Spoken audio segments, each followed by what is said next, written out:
got this feeling inside my bones.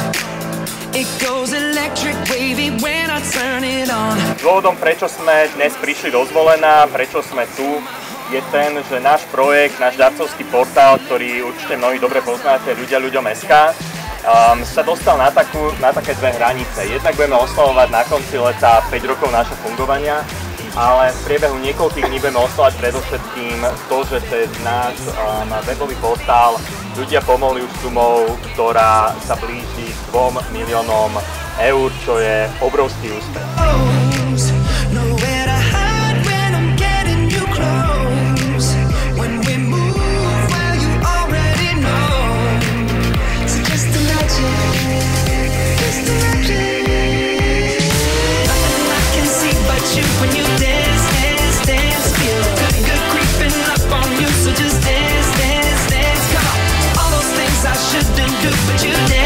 $2 milióny eur je 2 milióny dôvodov na poďakovanie a ja jedným veľkým ďakujem chcem poďakovať všetkým našim darcom, všetkým, ktorí sa podieľajú na tomto projekte a všetkým, ktorým sa darí robiť zo Slovenska lepšiu krajinu.